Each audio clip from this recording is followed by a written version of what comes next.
specifically sorry about that. More specifically from Yadkin County Schools. I am an advocate with the Every Child in Sea Coalition, and we are very glad to have you here today. So again, we want to thank you for coming here today. There are a couple things that we want to say before we go ahead and get started. So we want to make sure to let everybody know that this documentary series is available. We want you to screen films from this documentary series called All Together. We want to make sure that everybody knows that you can download these videos from the series and get a guide on how to do your own screenings. We want to again thank you for joining All Together, a documentary film series that tells the story of the fight for education equity in North Carolina.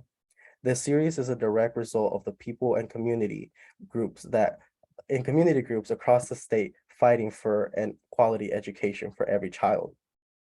We also want to make sure to extend the invitation for this Wednesday, August 31st. Every Child in Sea will have a press conference that will be held in front of the North Carolina Supreme Court prior to the oral arguments. We also want to make sure that we let folks know that after, Pastors for NC Children will hold a prayer vigil after the press conference. If you are new to Every Child in Sea, we want to especially extend a welcome to you. Every Child in Sea is a community-led statewide coalition of organizations, parents, teachers, and students who advocate for every child's constitutional right to a sound basic education. We are folks just like you from across the state of North Carolina speaking out for a strong, vibrant public schools for every child. We are so happy that you're joining us this evening. If you hang around us, you will hear us mention Leandro a lot. Leandro is our landmark state funding lawsuit. The Leandro court case is a decades-long effort that will ensure that the state upholds our constitutional obligation that requires that every child in North Carolina have access to a sound basic education. And after decades of long work and advocacy, the Leandro case will once again go to the North Carolina Supreme Court at the end of the month. This will be a critical moment for North Carolina's future.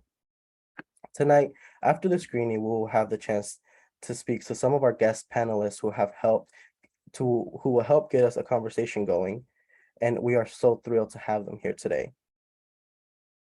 One of our guest panelists will be Reverend Suzanne Miller, who is a Moravian minister and executive director of Pastors for NC Children.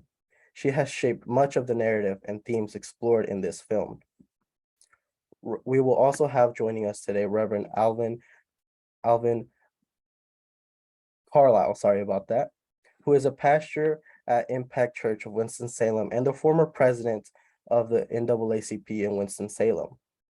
We will also have Amy Laura Hall, who is an associate professor of Christian ethics at Duke Divinity School and an author. We will invite you to send in message and comments in the Q&A function at the bottom of your screen, which we will be addressing later on. This film will be 10 minutes long, so we do hope you enjoy. Give us a couple of minutes to get this film started, and we will see you after that.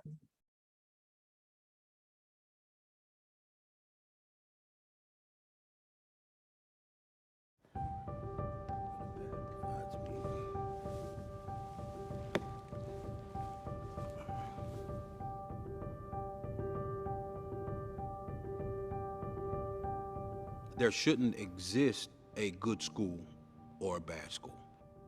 Neighbors have a high premium. We all cannot be free until every single one of us is free. Some of the people that Jesus has the harshest words for are people who think of themselves as being above others and not neighbors. Jesus has a lot to say about what it means to be a neighbor. It has really turned into a public school system of the haves and the have-nots. The problem with the church a lot of times is we like to do our good deed for the day, do our level of service, but keep on moving about our lives. The apostles had a different perspective. They said, I don't want to give you something that's going to help you for the moment.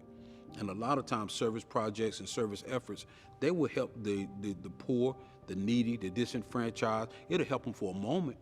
But if you don't change their reality and the systems that are oppressing them and the opportunities that they have, then they're going to be relegated to just wait on the next person that's doing a good service project.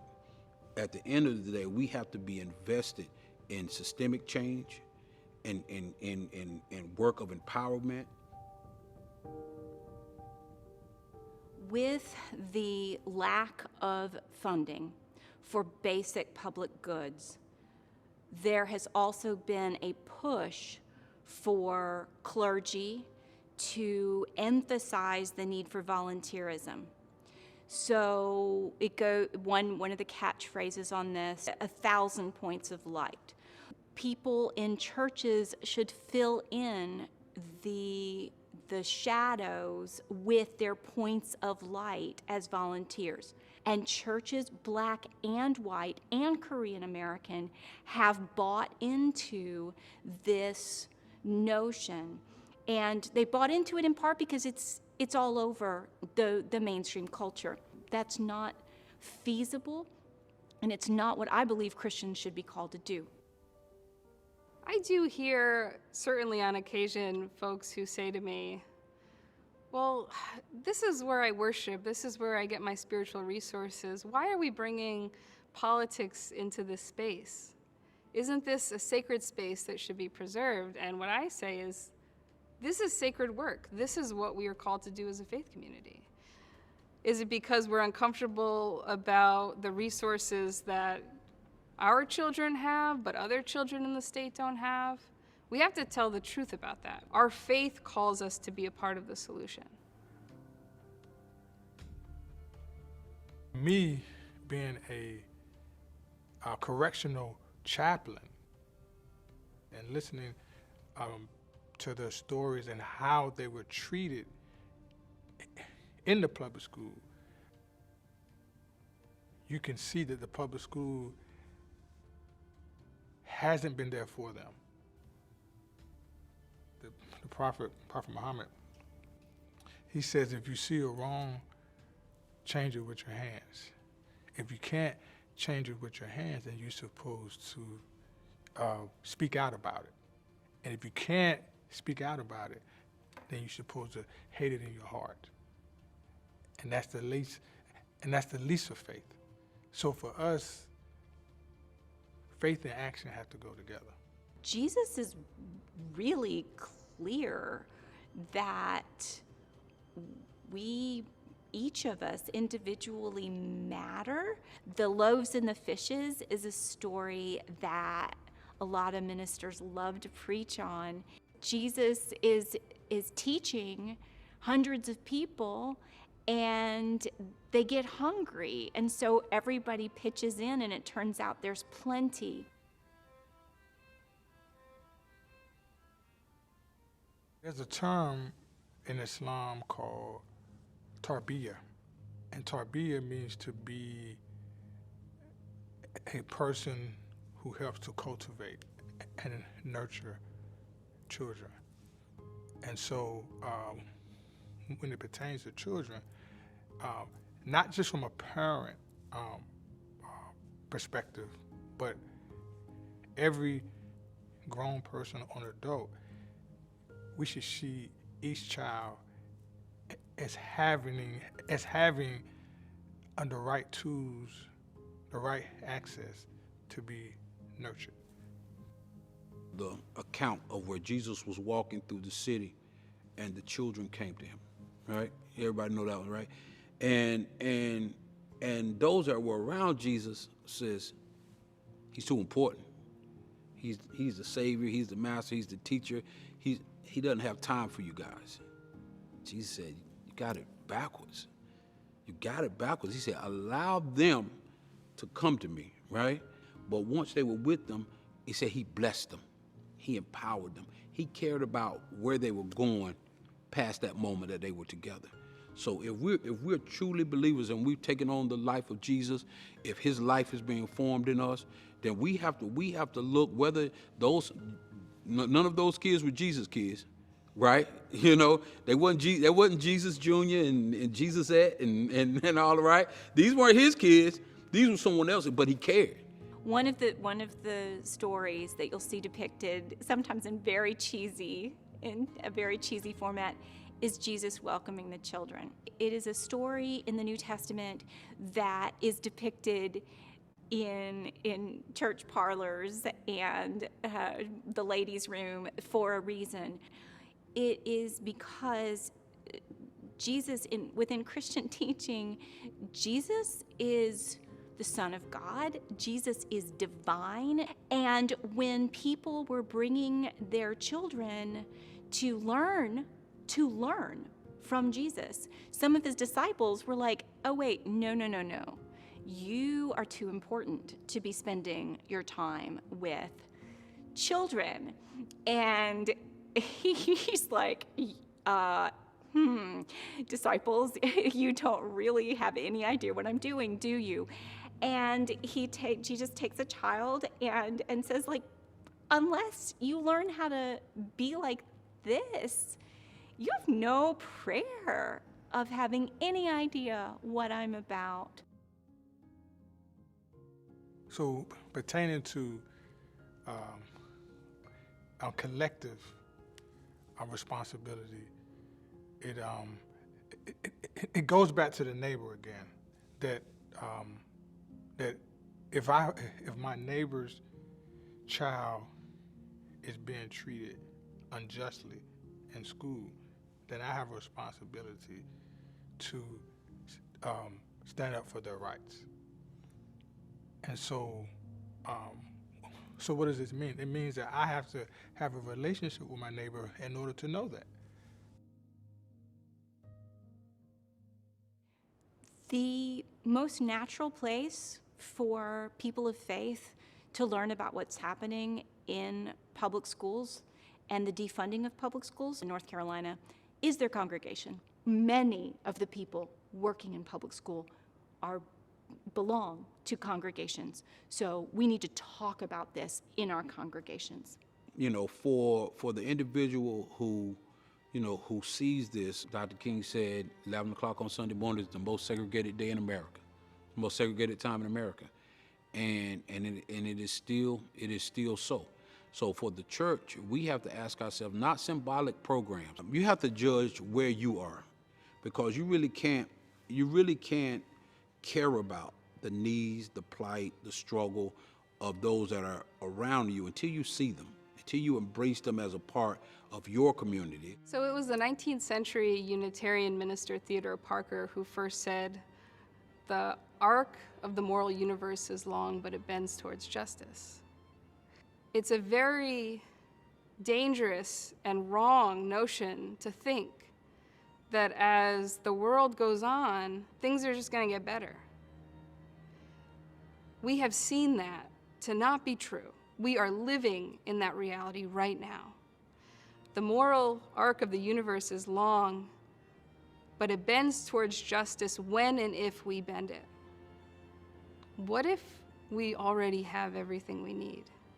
What if the ability to transform North Carolina already exists within us and among us, and the only thing that's stopping us is faith in ourselves, faith in this abundant, interconnected web of coalitions that want the same thing, and that if only we can get organized and get disciplined, we can do incredible things. We can do things beyond our wildest imagination.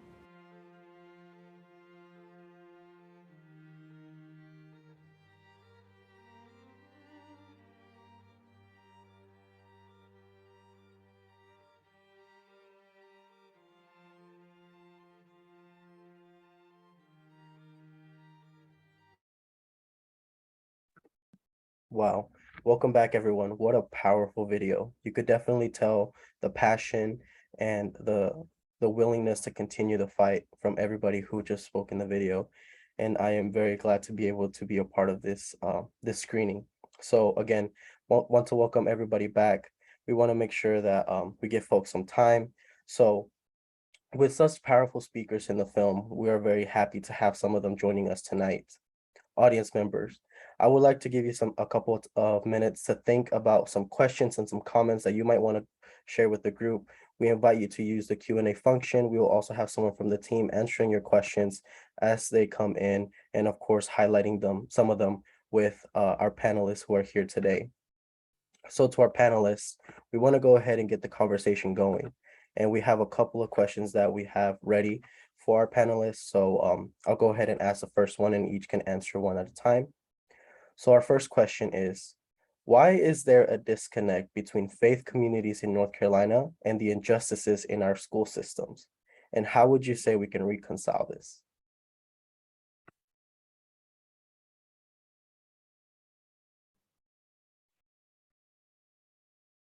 I don't want to jump in if somebody else wants to jump in. I'm not sure if somebody else has their hand raised. Yes, you could go ahead. Okay, so I hope this is an answer, a beginning of one possible answer to the question. So one of the things that I teach in my classes in ethics is that if you want to look at something that's really, really important for small d democracy, if you want to look at something that's really important for bending towards justice, then look at what the very, very, very rich people are trying to defund. So I think one of the reasons why we've seen a decades-long attack on funding for truly integrated, truly desegregated public schools is because truly well-funded, truly integrated public schools are radical.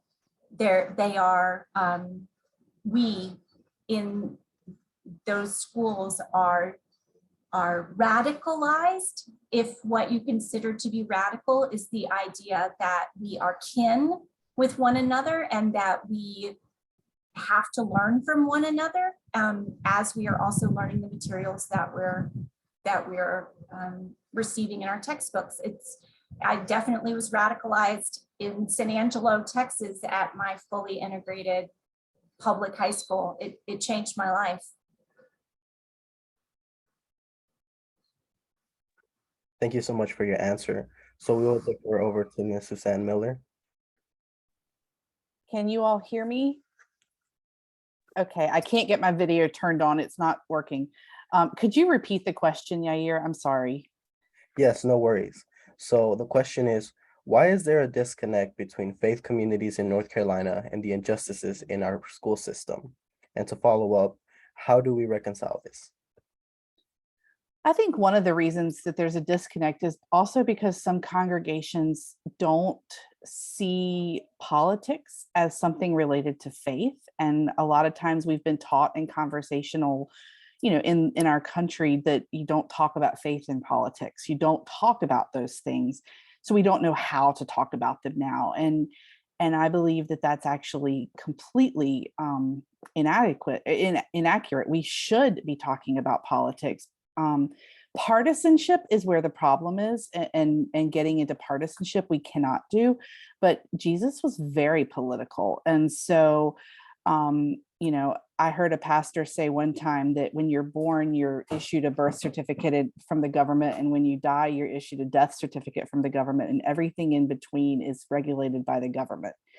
And it really made me stop and go, wow, they're right. Everything is connected to the government, and therefore everything is connected to politics. And so if we ignore politics, we're ignoring the everyday decisions in our communities, the everyday decisions that affect every single one of us. And the church is supposed to be living in those places and spaces. So it's just really important that we are talking about these things. And I think it's just something we need to continue to do and to help people learn to have these conversations, because there is a difference between politics and partisanship. And that's something for me that I really try to emphasize to congregations is, we can do one without the other. And that frankly, education shouldn't be a partisan issue.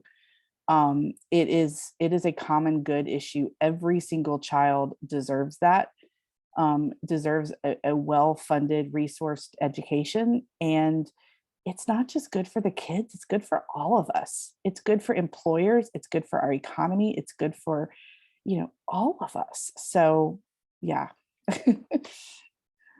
I'll step off my soapbox now. No, yeah, definitely. Thank you so much for sharing, and I think we all agree with your answer. I would just like to again welcome everybody to use the Q&A function at the bottom of their screens to send in any questions that you would like for the panelists to address and for some of our team to answer as they come in. So panelists, we have another question that we would like to ask you, and that is, how would you encourage faith communities to get involved in this fight, or how to use Leandro as an organizing tool in their own communities? I'll take a stab at that one first, since that's exactly what Pastors for North Carolina Children is working on. We are an organization working with the Every Child in Need Coalition to specifically mobilize faith communities to advocate for public schools. And so we are working day in and day out to connect with faith communities across the state, to help train you how to do this work of advocacy and justice. What we've done to help with that is we've written a curriculum called Mission Amplify. It's a letter writing campaign and an advocacy curriculum to teach people who maybe have never done advocacy before, who have just no idea where to start. They care, they see the problems, but they don't know what to do, to help them know how to take that first step to write your legislator and speak up for what you believe in. And then from there, we'll be able to step people along in the journey, to be able to make a difference. And we're doing this in coalition, in connection with the coalition, because we do believe in North Carolina that Leandro is the big deal that we need to be fighting for right now.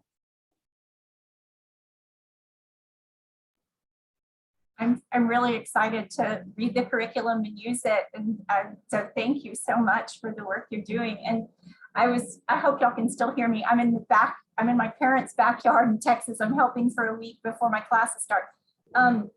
But I'm critical in the quote that one of the quotes that is in the documentary. I am very critical of this turn towards using nice church women as scabs to fill in for defunded, really important jobs in public schools. And I'll continue being critical of it, but it's also the case that you can use these connections that congregations have to local schools. So you can use connections that that congregations have for congregations then to have conversations. Okay, why are the libraries struggling to afford books? What's going on systematically? When Reverend Carlisle said that at the beginning of the documentary, that was so helpful, that the idea that what we do is the congregations kind of swoop in and do some sort of project and don't work on the systemic changes. There's a way to use these connections that the baddies have tried to convince us, and we've often been convinced to do.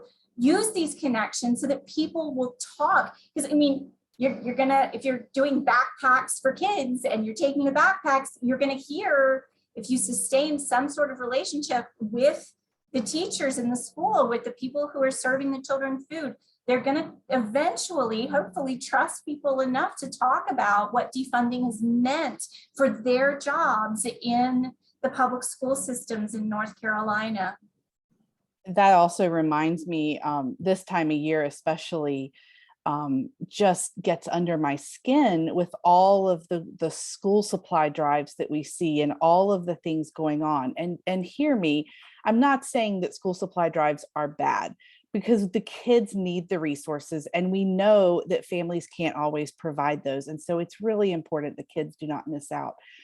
But they drive me crazy because they're enabling our state legislature to not fund schools and perpetuating inequity, because some schools get donations and some don't. Some have partner churches or partner groups who work with them, and others don't. And it adds that inequity into the system that we're allowing to happen because we are participating in it So as a parent, it's frustrating because I know my school needs the supplies. I know that all the kids can't bring the stuff in. But I also want to work on it systemically because I know that that situation is being, played out in every single district across the state, all 115 districts. It's also frustrating as a parent to have to go spend $100 or $200 on school supplies when the state is sitting on money in the bank that's my tax money that's already been paid to the state to fund schools, and they refuse to spend it. That's my tax money. I want it spent on school supplies, please. And they don't. And that as a parent is very frustrating. Thank you for both of your answers. We could definitely feel the passion coming through the screen. I want to once again encourage all the people joining us today to use the Q&A function to submit any questions that they may have for the panelists. And we already have some coming in, so we would like to forward these over to our panelists. So one of the first questions coming in is, why do faith communities feel they have to take their children out of school systems, such as homeschool or private school?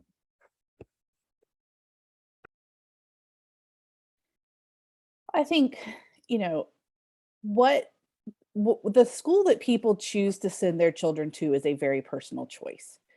The reasons that a family wants to send their child to a particular school or to homeschool or however they choose to do that, that's a very personal choice. And I can't criticize or comment on really what a family chooses to do, what's necessary. They know their situation best. I think the problem comes in when we want to take money that is public money for a public good and then spend that money on a private choice that a family is making. Public money for public goods is exactly that. It's for the public school system. And so things like the vouchers that our school systems are having to deal with, that's money being taken out of our regular public school system budgets. And so that is where the problem comes in. Those schools that are receiving the vouchers are often not regulated. They aren't required to follow particular curriculums. They aren't required to have certified teachers. They can teach anything they want, and there's no standards set there. And that's a problem, especially for public money, the lack of accountability. I really take issue with.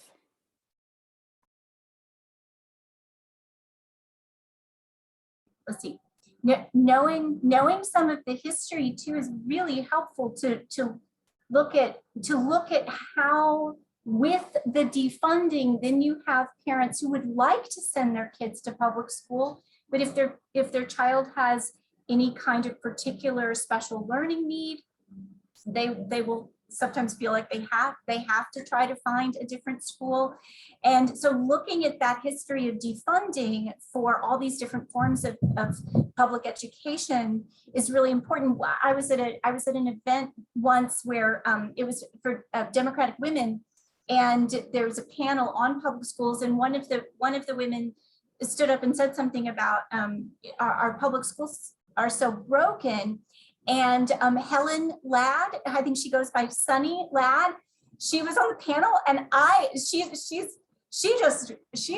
lambasted. I felt kind of sorry for the woman who said broken schools, because she was like, no, our schools are not broken. We have to talk about what has happened rather than talking about our broken schools. We need to say who broke these schools and why, and how do we together figure out how to get our funding, our tax dollars back into this crucial public good. Definitely. Thank you for your answer, and definitely once again feel the passion coming in. So to move on to the next question that came in is there a place for prayer, the Bible, the Quran, the Torah, and other religion texts in public education?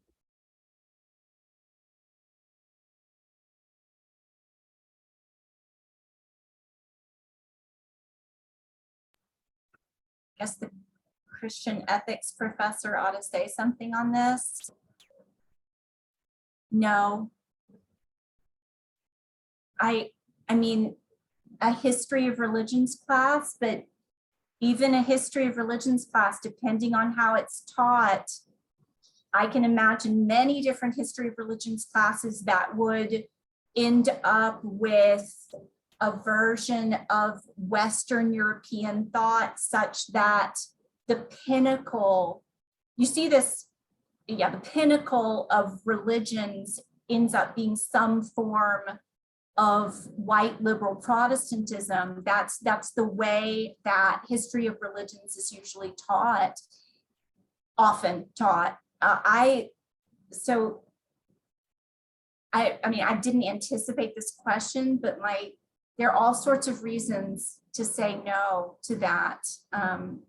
And we could talk also about how particular kinds of religious groups can become so ingrained in the culture of a public school that it ends up being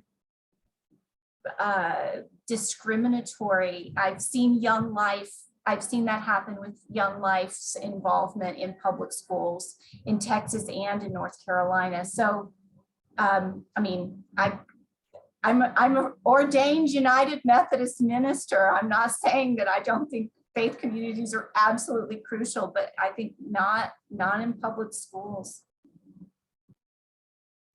I would echo exactly what Amy Laura Hall says, and just say, as a parent, I want to be able to teach my children the faith, and have them exposed to what I want them to be exposed to as a faith practice. And I don't want somebody else doing that. Thank you for your answers. So another question that we have coming in, and it's a very common one, is, so how do we get our churches to preach social justice and equity? Christ was very open in acting and advocating about this, but my church dodges this as it is political. So how do we get our churches to get involved into this fight? I know Suzanne has already touched on it, but could you expand a little? Yeah, I think, for me, the entry point for a lot of this conversation is the encounter with our neighbors. When we are getting to know the neighbors around us and the children and the schools especially, it's a great entry point. If you're at a school volunteering or taking supplies or taking, teacher appreciation gifts, or, have conversations and find out what's going on. Why is that work needed, and why is it needed over and over again? And I think that just lends itself then to the conversations around, what systems are broken, and why are things working the way they're intended, as someone said in the chat. Yes, public schools are working as intended. That's the problem. The legislature doesn't believe in public education. And so, that gives us a chance to be able to have some of those conversations, maybe around the, coffee table instead of from the pulpit to start.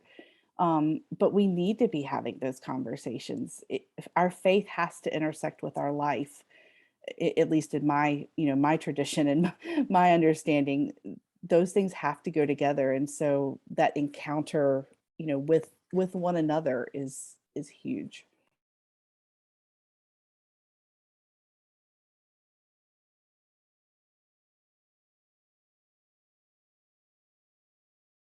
Miss Amy, would you like to add anything to that? I also, I just find that preaching from the lectionary as a United Methodist, I don't do it every Sunday because I'm appointed to teach at Duke. But if you're preaching from the Bible, it's very political. I don't know.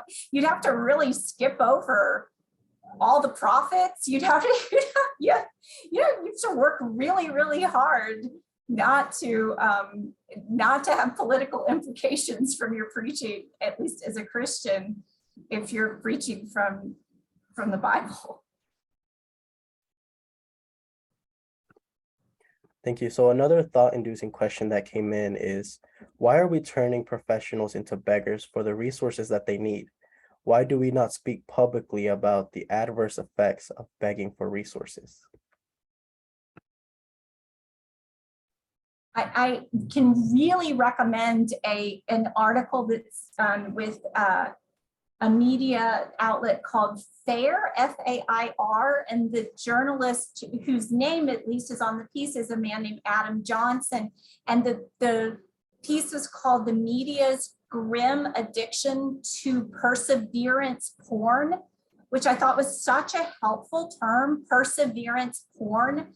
And what he does is go through and show how lots of news outlets put out, and you see this on social media a lot, these stories of heroic individuals against all odds doing things. And with the teacher stuff, it's just over the top. And it comes to a kind of hagiography for teachers and bus drivers and people who are serving in the cafeterias. There can be a kind of hagiography, that word I should explain, meaning like making them into saints.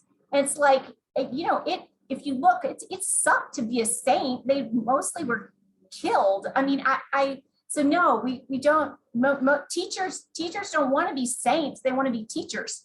They want to be able to do their job well. But that's, so yeah, just even having that lens has helped me so much to name what's wrong with that trend that you see on so many television stations. I've seen it on, you know, my beloved WRAL. I've definitely seen it on PBS. I think there's also an altruism piece to it, and maybe that's not the right word, but this whole we want to do something because it feels good to us, and we want to get some of that credit for it. You know, there's some of it with the white savior mentality that we see popping up in places. You know, we know what's best and we want to go in and fix it for them, and we want a quick fix. And these problems and justice work in general is not a quick fix. These are systemic issues. We didn't get to these problems in North Carolina public education in the last year. They're long-term problems. COVID did not create these problems. It just made them visible, you know, more visible than they were. So we're not going to fix them overnight. And I think that's where people get frustrated, is they want to fix things right away. They want to fix them, you know, quickly. And it just doesn't work like that. And so it's hard to be have the mindset of, okay, it's going to take a while. Thank you for that. So again, we want to encourage folks to send in questions through the Q&A function. We'll try to get in as many as we can. So the next question we have is, how do we overcome the shortcoming in our collective faith? And what is a turning point or a historic example that we can pull inspiration from?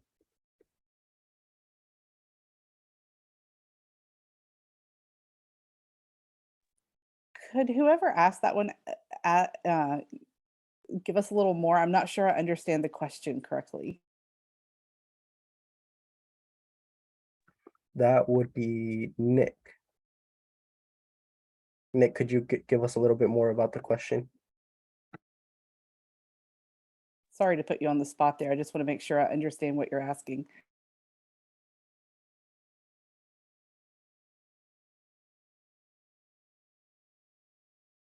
Yair, could you at least read it again, please? Yes, I can. And if not, we could move on to another question. So we could just move on. We might have to move on from that question at the moment. Sorry about that. So another questions that we had that have came in is okay, we've already addressed that one. Sorry about that. How do we get our churches to preach social justice and equity? Sorry, guys, we're having a little bit of technical difficulty with the questions, but here we go. What would community and faith do to uphold a potential state supreme ruling in our favor? What will the communities of faith do to challenge a defiant North Carolina legislation?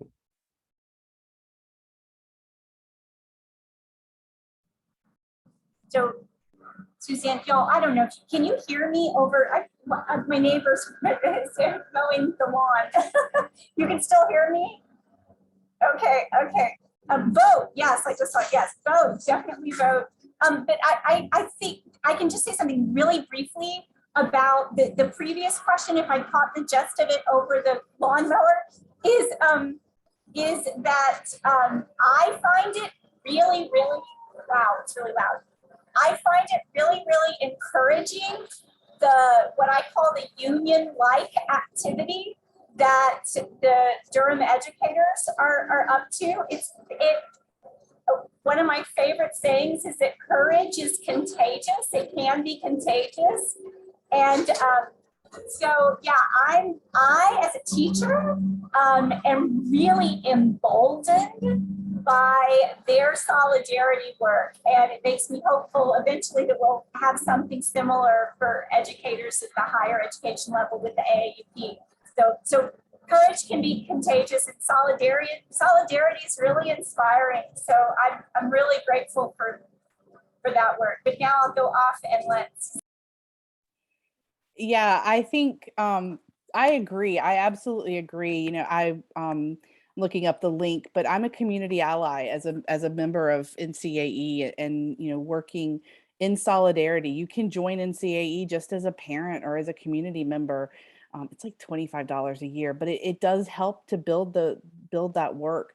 But I think, you know, that's what I love about this Every Child in Sea coalition, that we're working together. I mean, we've been working for years now, building together an organization, a collaborative work that is supporting Leandro. And so, you know, if I don't know the answers to something, we have people who are legal scholars who can answer those.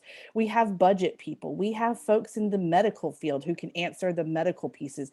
We have folks who are working on early childhood, disability rights, all these different groups coming together and working together, inspiring one another, trying to just make sure that we are all doing what we can in our little spheres of work and influence in North Carolina, to be able to build this power to hold the legislature and the courts accountable.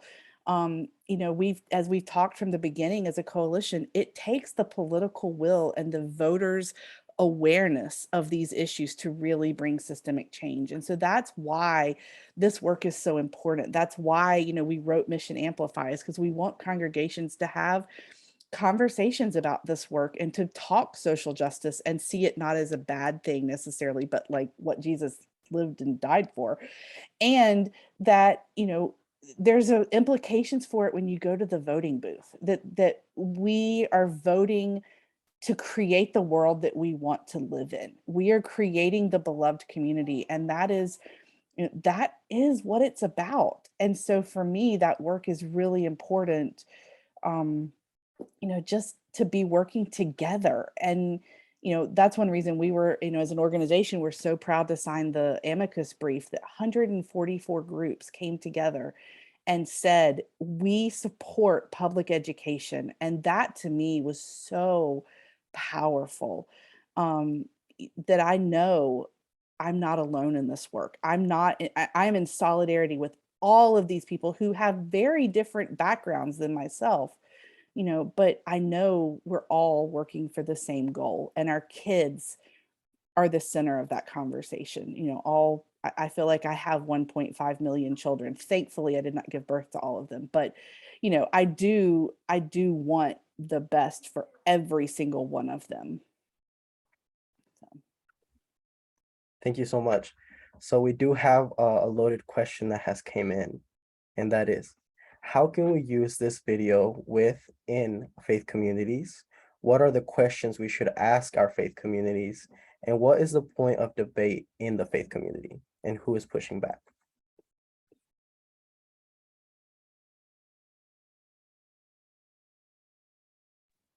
Well, if you're interested in showing this documentary, Pastors for North Carolina Children is ready to help you do that. We are ready to help you show this and have a discussion around it. We also do presentations about Leandro just to continue to give people more information. So if we can help you, let us know. We are, that is what I'm doing right now, is traveling around either by Zoom or by car and coming to meet with congregations and do presentations and talk about this. We want people to know about it. So let us help you. Yeah, and I can say this, I think we know this. I know statistics can lie, but generally there's a sense that in the United States, most people are proud of their local schools. That while there's all sorts of some voices are amplified that are critical of public schools as a public good.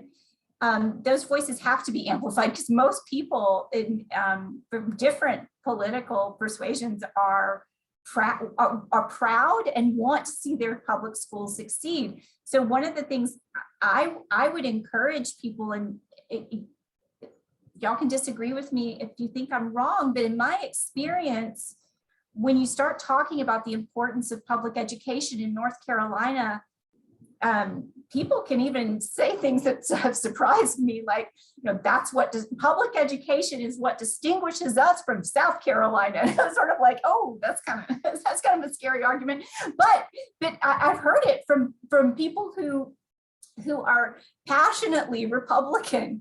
They have said that our politicians in North Carolina who are Republican have gone too far, but they've stepped too far by defunding public education in North Carolina. People are proud. And when you start, so I would say, don't be afraid of having those conversations, because you might have a few people who are passionate advocates for private schools, but they will, in my experience, at least in congregations in North Carolina, people are proud of their local schools.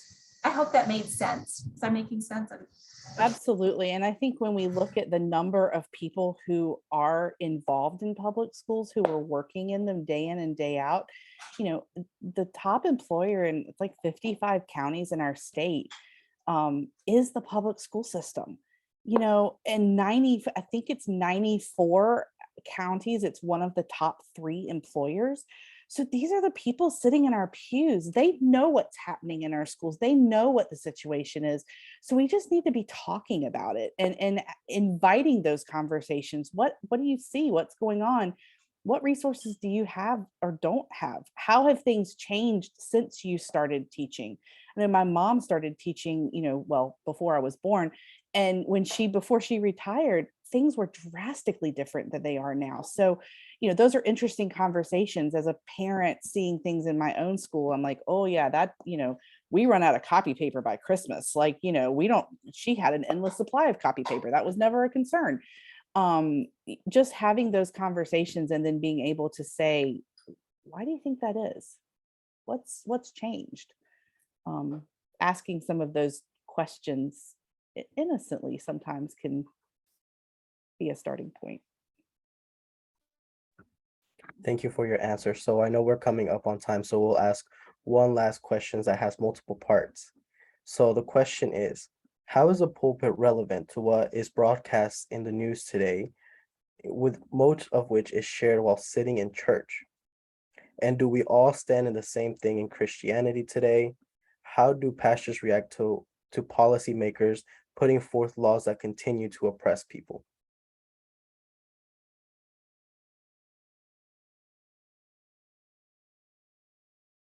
That was a nice, easy softball answer for a question for the last one.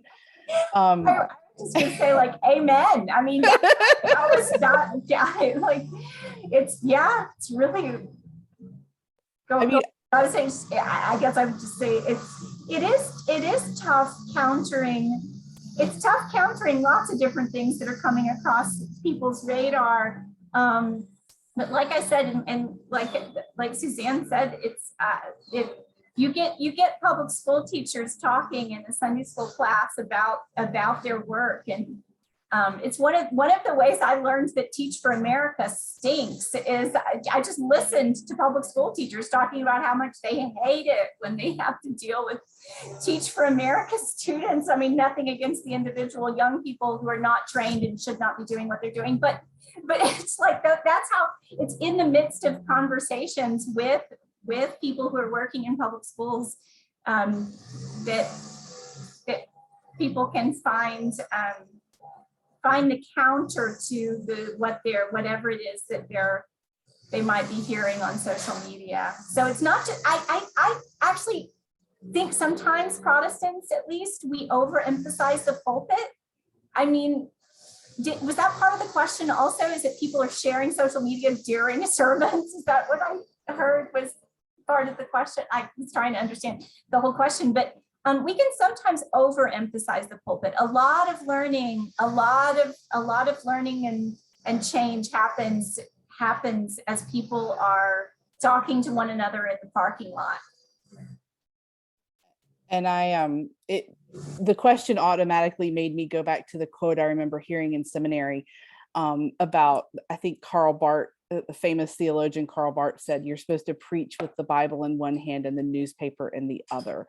And so I've always held on to that is, if what we're preaching in the pulpit is not relevant to our daily life and what's happening around us, then what's the point of what we're preaching? Like, our faith is supposed to be lived out. Our, scripture is alive, and the story of Jesus, incarnate in our world. Jesus moved into the neighborhood with us, lives with us. If that's not continuing today, what are we doing?